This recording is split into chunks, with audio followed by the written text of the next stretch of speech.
Alright, hello lads and lasses, and welcome back to Boys Down Under. And today is the day we return to the Tony Macaroni Stadium. It is infamous. There is a curse surrounding it, but it was broken last year. However, are there still some unfinished ties to settle there? Before we go any further though, if you guys are enjoying the content and you want to help support the channel, the very best way to do so is to click that like button and click that subscribe button. But without further ado, let's get into it. So, officially, the Tony Mac curse was broken last year when Celtic won 3-1 at the stadium on the second occasion. Of course, we do remember the first time didn't end very well. Regardless, there is still an ominous feeling surrounding the stadium. Maybe it is all the plastic on the pitch, or maybe it's just the fact that we never seem to do well there. But since Ange has arrived, times have changed and tides have turned. But I do pray 3 points are on the chopping block and that they are secured tonight.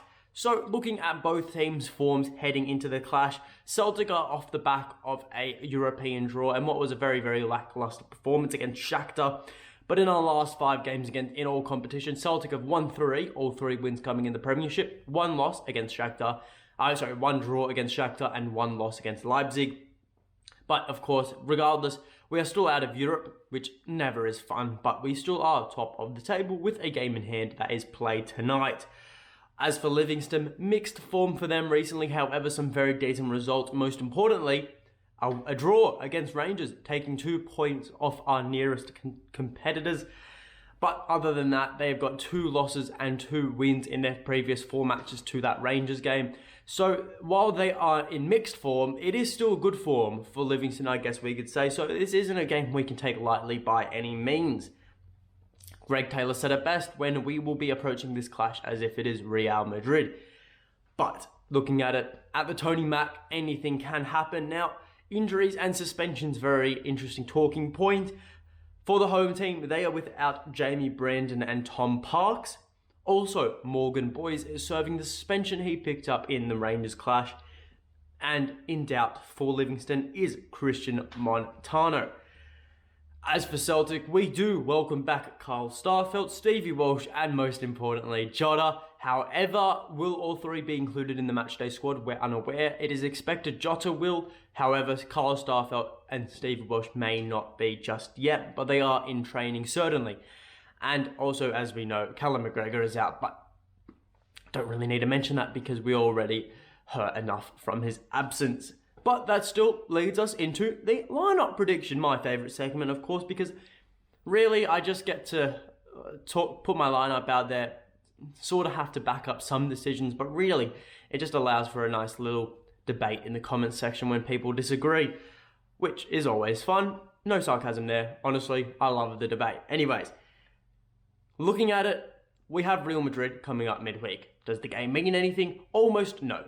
There is pride involved, and no, not the gay pride, the spiritual pride thing. I don't know where I was going with that, but still, we can expect a full strength lineup against Livy. So, in saying that, I think our lineup will be Hart in goals, then at right back, Josip Juranovic, the 2 centre backs, CCV and Jens, and Greg Taylor at left back. Then into the midfield trio, Aaron Moy will return at cam with Matt O'Reilly and Rio Atate filling up the midfield 3.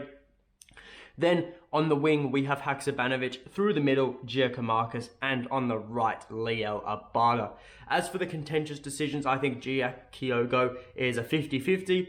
Really, whatever Ange's preference is to unlock the Livingston defence, does he want that strength that Giacomarcus brings to battle with Obalai, or does he want the pace of Kyogo and the movement of Kyogo? So it's a 50-50 there.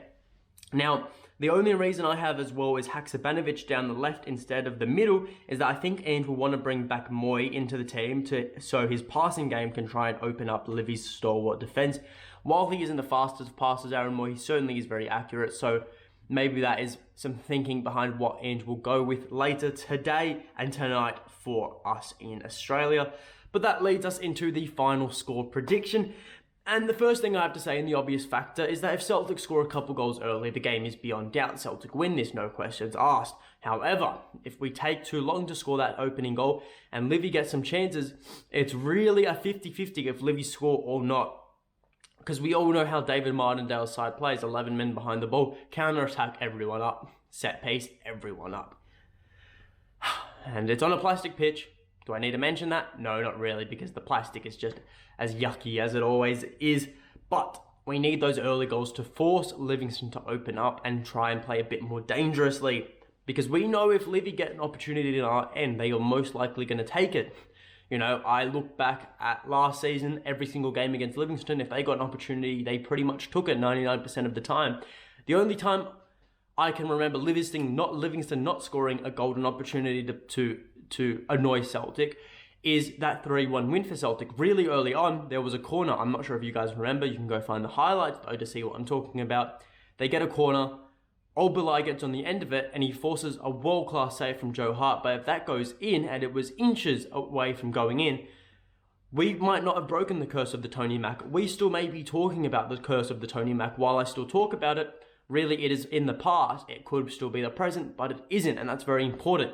Because if Livy do get their chances, the defense needs to step up, because they won't get many, but they will be dangerous if they do. They have height in their defense, a lot of power in their defense too, that if they bring that forward, it's going to be rough. CCV and Jens will have to stand up in the box, and obviously, if they do put their big guys on people like Greg Taylor, well, that is just a hope and pray right there. Nothing against Greg Taylor. He's just undersized. That is all. And you know what?